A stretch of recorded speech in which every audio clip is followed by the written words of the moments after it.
Legion का एक और ब्रदर इन द हाउस अभी प्रो 5i करा था थोड़े दिन पहले, उससे भी नीचे आता है 5।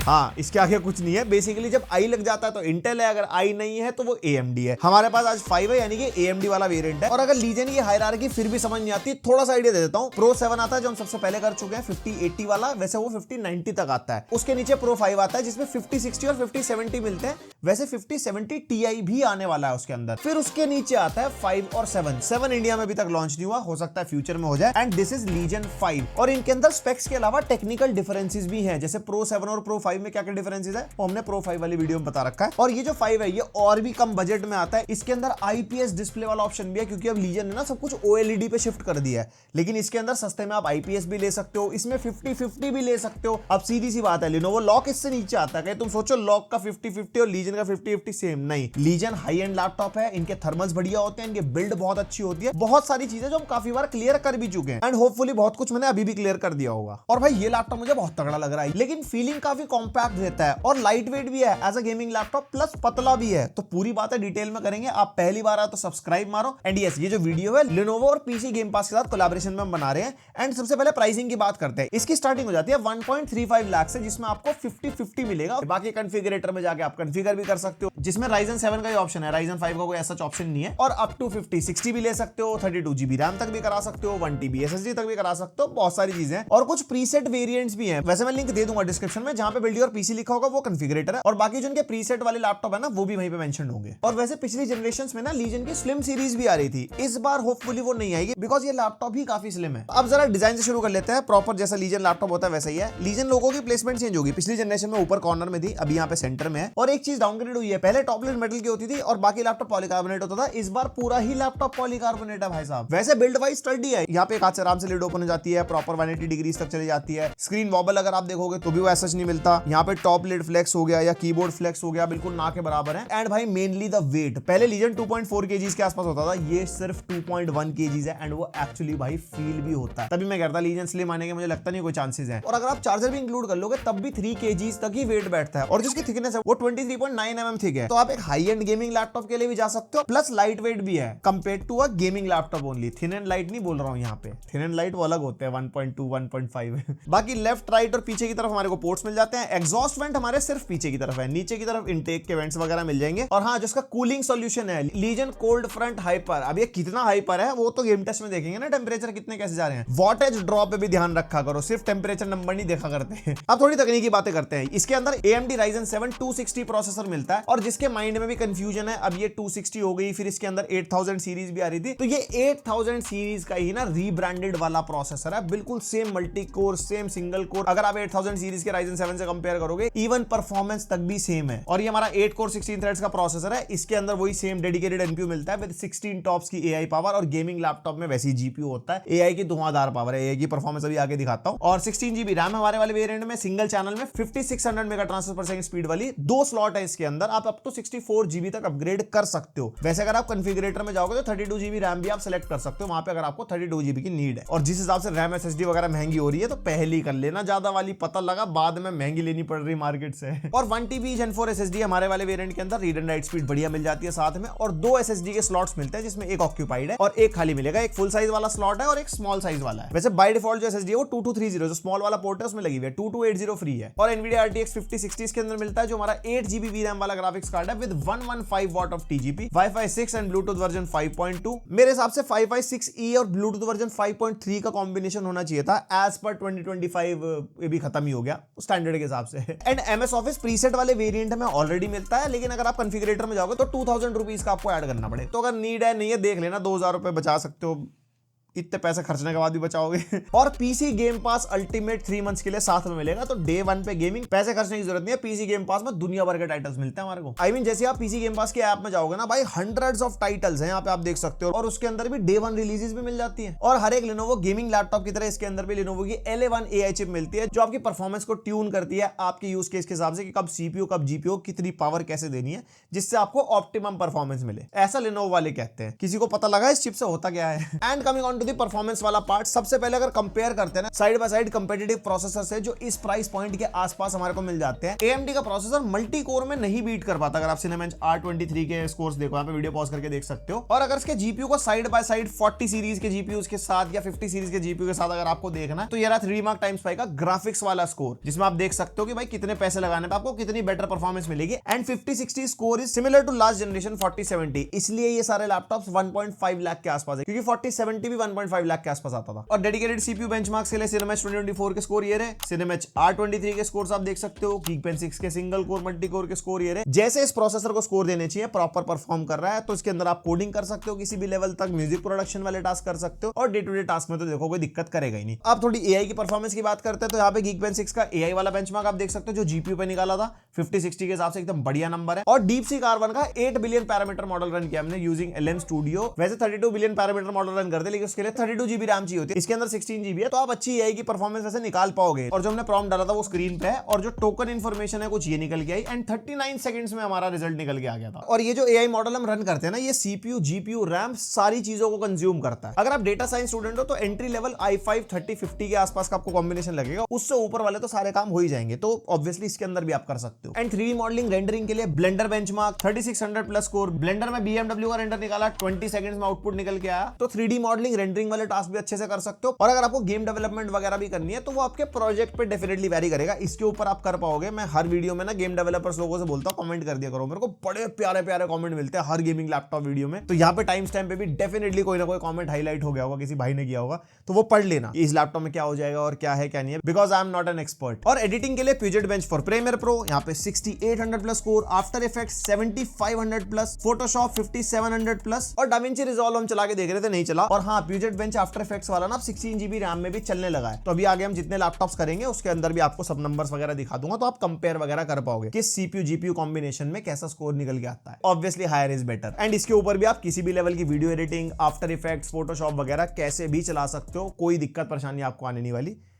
ऐसा पैसा खर्चा है। और ग्राफिक्स परफॉर्मेंस के लिए 3D Mark X के नंबर्स आप देख सकते हो, जीपीयू स्कोर मैं ऑलरेडी आपको बता चुका हूं, बाकी टोटल स्कोर और सीपीयू स्कोर्स भी यहाँ पे है। और Geekbench 6 का OpenCL जो जीपीयू के लिए होता है 1,17,000 जैसा 5060 का होना चाहिए। और VR मार्क का बेंचमार्क भी अच्छा निकल गया है, लाइक सुपर स्कोर है 9600 प्लस, तो इस पे आप VR गेमिंग भी कर पाओगे। और ओवरऑल प्रोडक्टिविटी के लिए क्रॉस मार्क निकालते हैं, जिसमें इसके स्कोर वगैरह आप देख सकते हो। स्कोर्स का सिंपल मामला है, दूसरे लैपटॉप से अगर आपको कंपेयर वगैरह करना हो, हाँ सीपीयू जीपीयू किसके कहां स्टैंड करते हैं वो मैंने पहले दिखा दिया। मेरे को बहुत लोग बोलते हैं इससे कंपेयर कर दो, इससे कंपेयर कर दो। देखो हम जब भी बेंचमार्क दिखाते हैं ना, वर्जन चेंज होता है, उसके बाद हमारे पास ना कभी-कभी पुरानी मशीन होती नहीं है जिससे हम कंपेयर वगैरह करें, तो नंबर्स वगैरह वेरी कर सकते हैं। और डिवाइस की स्टेबिलिटी टेस्ट करने के लिए Prime 95 रन किया घंटे के लिए, जिसमें हमने लैपटॉप को एक्सट्रीम मोड पे रखा था। मैक्सिमम टेंपरेचर्स हमारे 93 डिग्रीज तक गए, एवरेज ठीक ठाक है 71.4, एंड क्लॉक स्पीड भी 4.9 थी, 4.8 तक यही, एंड ये 100% लोड पे थी 1 आवर के। एंड मैक्सिमम अगर आप टीडीपी देखोगे ना तो 98 वॉट तक टच हुई थी, एवरेज 60 वॉट के आसपास का, यानी कि जो सीपीयू है ना ज्यादा पावर ड्रॉ नहीं करता, और उस हिसाब से ठीक ठाक टेंपरेचर्स भी एवरेज मेंटेन हो जाते हैं। एंड वहीं पे अगर जीपीयू की बात करते हैं तो जीपीयू 80 डिग्रीज तक गया था मैक्सिमम, एंड 76 का एवरेज है, और 115 वॉट का यहाँ पे मैक्सिमम और एवरेज मेंटेन कर गया। तो लैपटॉप क्रैश नहीं हुआ, परफॉर्मेंस वाइज भी बढ़िया है। और गेमिंग की परफॉर्मेंस कैसी है वो भी देख लो। सबसे पहले पीसी गेम पास का अगर यूजर इंटरफेस आपको दिखाऊं ना, तो यहाँ पे आपको बहुत सारे गेम्स वगैरह मिल जाते हैं जो रिसेंटली ऐड वगैरह हुए हैं कुछ हुए, और गेम पास के अंदर जाके आपको डिफरेंट कैटेगरीज मिल जाएगी, किस टाइप का आपको गेम खेलने हैं जो भी है। एंड बहुत इजी है, जस्ट आपको गेम को सिलेक्ट करना है और बस इंस्टॉल का बटन आता है, आप सिस्टम पे खेल सकते हो। एंड गेम टेस्ट में सबसे पहले Doom the dark ages 1200 PPM test करें, जो लैपटॉप का नेटिव रेजोल्यूशन है। अल्ट्रा नाइटमेयर लगाया था मैंने, रे ट्रेसिंग भी अल्ट्रा कर दी थी, तो रॉ परफॉर्मेंस में तो 30 FPS आ रहे थे, मैंने कहा फ्रेम जनरेशन लगा लेते हैं। ओ भाई बढ़िया मक्खन 60-70 FPS निकल के आ गए। उसके बाद हॉगवर्ट्स लेगेसी, यहाँ पे 1200p अल्ट्रा सेटिंग्स में 15-20 FPS के आसपास मिल रहा है, एवरेज मतलब 20 के आसपास, जिसमें रे ट्रेसिंग भी अल्ट्रा पे है, लेकिन जैसे आप फ्रेम जनरेशन लगाओगे तो 60-70 FPS के आसपास आपको मिल जाएंगे। और रेजोल्यूशन का खास ख्याल रखना, ये 1200p है, यूजुअली 50-60 लैपटॉप्स में 1600p रेजोल्यूशन वाले लैपटॉप्स भी आते हैं। तो उसके बाद GTA 5 enhanced edition preset maximum ray tracing, तो 60 एवरेज FPS इसके अंदर निकाल के देगा आराम से, बढ़िया मक्खन गेम प्ले। उसके बाद call of duty black ops 7, I mean उसके अंदर हम वॉरजोन खेल रहे हैं, रिसर्जेंस हमने लगाया था, 1200p एक्सट्रीम सेटिंग्स है, एंड यहाँ पे हमारे को 90-95 बढ़िया FPS मिल जाता जाते हैं बिकॉज ये 1200p है। बाकी आप चाहो तो ज्यादा FPS निकालने हैं, सेटिंग्स वगैरह गिरा के आप वो भी निकाल सकते हो। देन हमने ट्राई किया वैलोरेंट एंड जैसा इसका प्रोसेसर है उसके हिसाब से हाई सेटिंग्स पे 1200p पे हमारे को एवरेज 250-240 FPS के आसपास मिल रहे हैं। एंड यहाँ से पता लगता है, मैं आपको बता रहा था ना कंपेटिटिव CPUs जिसमें आपको बेटर परफॉर्मेंस मिल जाती है, उसमें ऑब्वियसली वैलोरेंट जैसे CPU इंटेंसिव गेम में बेटर FPS निकल के आते हैं। उसके बाद आ गया CS2, ये भी वेरी हाई सेटिंग्स पे ही है और यहाँ पे भी हमारे को एवरेज 120-130 FPS के आसपास मिल जाते हैं, जो कि अच्छे प्लेबल है, वेरी हाई पे। बाकी चाहो तो सेटिंग्स कम करनी है तो कर लेना। फिर आ गया Elden ring, maximum settings, ray tracing maximum, average 55-60 FPS मिल जाते हैं। कभी कभी जाते हैं 50 से नीचे, कुछ ज्यादा ही कुछ आ जाए स्क्रीन पे टेक्सचर्स वगैरह। फिर RDR2 फेवर क्वालिटी यानी कि मैक्सिमम सेटिंग्स एंड DLSS एक तरफ ऑफ एक तरफ क्वालिटी, वही 5-7 FPS का डिफरेंस मिलता है। Then Cyberpunk ultra settings, raw performance भी भाई बढ़िया प्लेबल क्योंकि 1200p है, फ्रेम जनरेशन लगा के तो तहलका 150+ FPS जा रहे हैं। उसके बाद रे ट्रेसिंग भी अल्ट्रा पे कर दी, इसके अंदर रॉ परफॉर्मेंस वही 50-60 है तो 30-35 जाती है और फ्रेम जनरेशन लगा के आप 100 FPS तक निकाल सकते हो। Then Assassin's Creed Shadows ultra high settings और रे ट्रेसिंग भी वेरी हाई है। यहाँ पे आप देख रहे हो रॉ परफॉर्मेंस थोड़ी सी बेटर है because of the resolution compare to any other 50-60 laptop. And अगर आप फ्रेम जनरेशन लगा लोगे तो अच्छे आपको 45-50-55 FPS मिल जाते हैं, मतलब प्लेबल FPS है। और the last of us 2 very high settings, DLSS frame generation लगा के अच्छे 80-85 FPS मिलते हैं, नॉर्मली भी 50-60 के आसपास मिल जाते हैं। होराइजन फॉरबिडन वेस्ट में वेरी हाई सेटिंग्स पे भी रॉ परफॉर्मेंस प्लेबल है, जिसमें 1% लोज ज्यादा थे, बहुत ज्यादा ना ये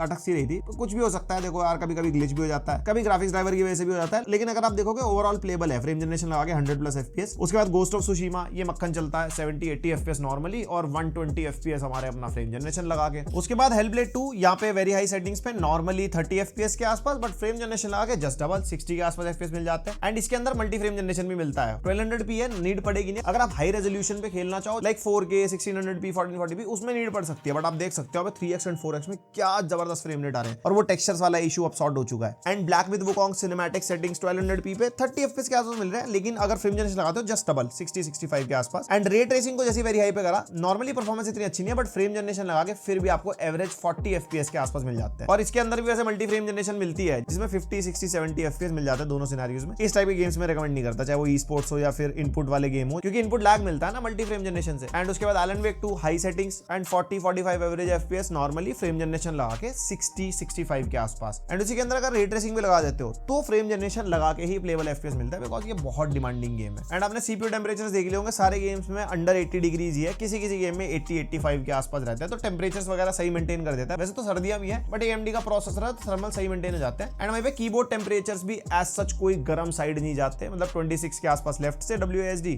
बीच से 29 के आसपास, और अगर बॉटम वाला एरिया देखते हैं तो वहां पे 19-20 के आसपास, तो भाई हल्का बहुत वार्म फील होता है, कुछ ऐसा गरम वरम मामला नहीं है। एंड ओवरऑल एक चीज मैं ऐड करूंगा, अगर यहाँ पे 32GB रैम होती है तो 50-60 पे आप 1600p में भी अच्छी गेमिंग कर सकते हो। इसमें 16GB थी तो मैंने 1600p पे टेस्ट ही नहीं किया, वैसे 1600p पे दूसरे लैपटॉप्स में टेस्ट कर रखा है, चैनल पे रिव्यू है, देख लेना इसके बाद। Now coming on to the ports, यहाँ पे राइट साइड में 2 USB 3.2 Gen 1 type A port मिलते हैं और एक ई शटर बटन मिल जाता है फॉर वेबकैम और एक हेडफोन माइक जैक का कॉम्बो। बाकी पोर्ट्स आ जाता है लेफ्ट साइड में RJ45 LAN पोर्ट, एक USB 3.2 Gen 2 type C port जो 100 वॉट की PD को भी सपोर्ट करता है, DP 2.1 को सपोर्ट करता है, 4K 240 Hz तक आउटपुट आ गया था हमारे मॉनिटर में जो हमारे पास मैक्सिमम है, और आउटपुट ग्राफिक्स कार्ड से ही है। और एक टाइप सी USB 4 पोर्ट मिलता है जिसमें डिस्प्ले आउटपुट iGPU से है जो AMD Radeon है, बट इसमें भी output up to 4K 240 Hz तक चला गया था। एक USB 3.2 Gen 1 type A port मिलता है, ये ऑलवेज ऑन वाला है, अगर लैपटॉप ऑफ भी है तो आप इसे चार्ज वगैरह कर सकते हो डिवाइसेस। बाकी बैक साइड पे पावर इनपुट पोर्ट, HDMI 2.1 का पोर्ट जिसका डिस्प्ले आउटपुट भी RTX 5060 से ही है। तो लीजिए ना पोर्ट्स वाइज नो डिसअपॉइंटमेंट भाई, मतलब भर भर के पोर्ट्स है, USB अब लेने की जरूरत ही नहीं है। एंड यस मक स्विच मिलता है, लीजन स्पेस अब इन्होंने ऐप डाल के देनी शुरू करी है जिसके अंदर जाके आप मोड चेंज कर सकते हो from hybrid to DGPU, hybrid iGPU mode only, या hybrid auto mode. Auto mode सबसे बढ़िया है जिसमें DGPU iGPU में शिफ्ट होता रहता है। वैसे अगर आपको ज्यादा बैटरी बैकअप चाहिए तो iGPU ओनली, ज्यादा परफॉर्मेंस चाहिए तो DGPU ओनली। और कीबोर्ड इसके अंदर लीजन ट्रू स्ट्राइक कीबोर्ड है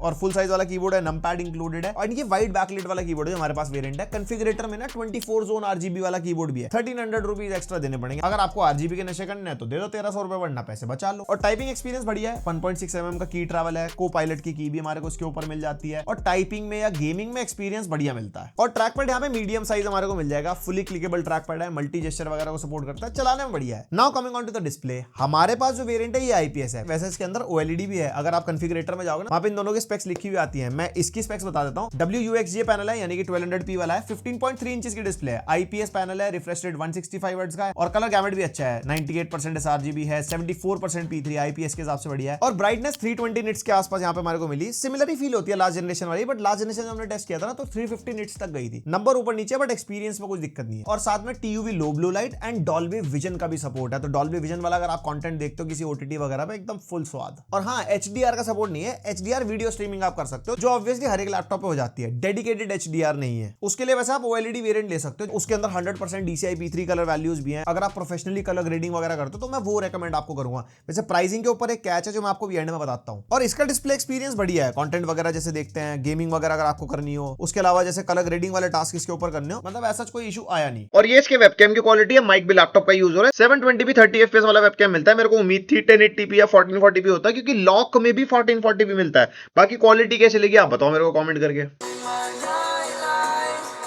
2 वाट के 2 स्पीकर है, डाउन फायरिंग वाले हैं, अच्छे खासे लाउड स्पीकर है। अब एवरेज में कह सकता हूं, बहुत ज्यादा बूम बम मामला भी नहीं है जो इनकी योगा वोगा सीरीज में होता है, बट हाँ अच्छे हैं, आपको डिसअपॉइंट नहीं करेंगे। साथ में नाइमिक ट्यून्ड है, नाइमिक की ऐप मिल जाएगी जिसके अंदर म्यूजिक, मूवी, कम्युनिकेशन, गेम्स वगैरह अलग अलग मोड मिलता है, उसको आप कस्टमाइज वगैरह कर सकते हो अपने एक्सपीरियंस के हिसाब से। और भाई लीजन स्पेस एप्लीकेशन है इसके अंदर, जिसमें आपको डिफरेंट मोड्स मिल जाएंगे, from quiet to performance, custom वगैरह। एंड मक्सविच के लिए जीपीयू वर्किंग मोड हो गए। और इनका अपना एक स्टोर भी है जिसके अंदर ना बड़े सारे गेम्स वगैरह मिलते रहते हैं, इस पर डिस्काउंट वगैरह भी आते रहते हैं। अगर खरीदना है तो दूसरे प्लेटफॉर्म से कंपेयर करके खरीद सकते हो। देन यहाँ पे लाइब्रेरी आ जाती है जहाँ पे हमारे सारे गेम शो करता है। एक इसका गेमिंग जोन भी है जिसमें क्लिप मास्टर कंपेनियन मिल जाता है। और लास्ट में एक पेरिफेरल्स करके टैब है जिसमें कुछ शो ही नहीं कर रहा था। और ये जो गेम क्लिप मास्टर मैं आपको बता रहा था, इसके थ्रू गेमिंग करते हुए आपका कोई भी बढ़िया सा किल है, कोई अचीवमेंट है, उसको आप क्लिप कर सकते हो अगर सोशल मीडिया वगैरह पे डालना है या कोई आपका यूट्यूब चैनल वगैरह है। एंड ये जनरेटिव AI यूज करता है, इसको आप शॉर्ट्स वगैरह में एडिट भी करा सकते हो, हाईलाइट्स वगैरह इससे आप बनवा सकते हो। Then coming on to the battery, same 80 Wh battery हमारे को इसके अंदर मिलती है और 5 आवर्स के आसपास का बैटरी बैकअप निकल गया, जिसमें keyboard backlit of, 50% screen brightness, IGP only mode, speaker 100% volume पे थे एंड बेसिक यूसेज, यूट्यूब वगैरह चला लिया, ऑफिस वाले काम कर लिए, साइड बाय साइड बहुत कुछ उसके अंदर ये बैकअप है। बाकी आपके यूज के हिसाब से बैकअप ऊपर नीचे हो सकता है। और इसके साथ हमारे को 245 वॉट का अडाप्टर मिलता है, जिससे लैपटॉप 50% 30 मिनट्स में चार्ज हो जाता है और 1 आवर के आसपास में 100% चार्ज होता है। चार्जिंग स्पीड भी बढ़िया है। Now coming on to the conclusion, ये वाला जो प्रीसेट वेरिएंट है 1.52 लाख का है, जिसमें IPS डिस्प्ले मिलती है। अगर आप कॉन्फ़िगरेटर में जाके सेलेक्ट करते हो ना OLED और सारी सेम स्पेक्स रखते हो, तब भी सेम ही प्राइस का हमारे को OLED वाला पड़ता है। तो आप OLED वाले के लिए डेफिनेटली जा सकते हो। OLED वाला 1600p है, प्लस उसके अंदर लेटेस्ट कनेक्टिविटी भी है, Wi-Fi 7 and Bluetooth version 5.4 compare to this one. और वैसे वो 1.54 एंड 55 लाख का दिखाता है, लेकिन उसके अंदर ना 4000 रुपीज की 3 इयर्स की वारंटी और एक्सीडेंटल डैमेज ऐड हुआ होता है। तो चाहो तो आप उसको रिमूव कर सकते हो अगर आपको 4000 रुपए बचाने हैं, लेकिन वैसे मैं रिकमेंड करूंगा नहीं करना। लैपटॉप महंगी चीज होती है, टूट जाए, फूट जाए, खराब हो जाए, बहुत महंगा खर्चा आता है। एंड सेम प्राइस पॉइंट पे आप इंटेल वाला वेरिएंट भी चेक कर सकते हो विद i7 13650HX। एंड मैं कंपेयर भी करके देख रहा था, मल्टी कोर में डेफिनेटली इससे बेटर परफॉर्म करता है जो प्रोसेसर इस लैपटॉप के अंदर है। एंड इसकी प्राइसिंग भी 1.5 लाख है एंड इसके अंदर भी आपको OLED डिस्प्ले मिल जाएगी। और मैं सिंपल कहूंगा, अगर आपको बेटर पावर एफिशिएंसी चाहिए, बेटर बैटरी बैकअप चाहिए, तो आप AMD के लिए जाओ। आपको बेटर रॉ परफॉर्मेंस चाहिए, मल्टी कोर परफॉर्मेंस बेटर चाहिए, आप ज्यादा प्रोडक्टिव टास्क वगैरह करने वाले हो, तो आप इंटेल के लिए जाओ। गेमिंग परफॉर्मेंस में खास दोनों में डिफरेंस नहीं आएगा, बिकॉज सिंगल कोर परफॉर्मेंस दोनों की सेम है। बाकी आपके क्या थॉट्स हैं Lenovo Legion 5 के बारे में मेरे को बताना कमेंट करके। और किसी लैपटॉप से डेडिकेटेडली कंपैरिजन चाहते हो तो वो भी बता सकते हो।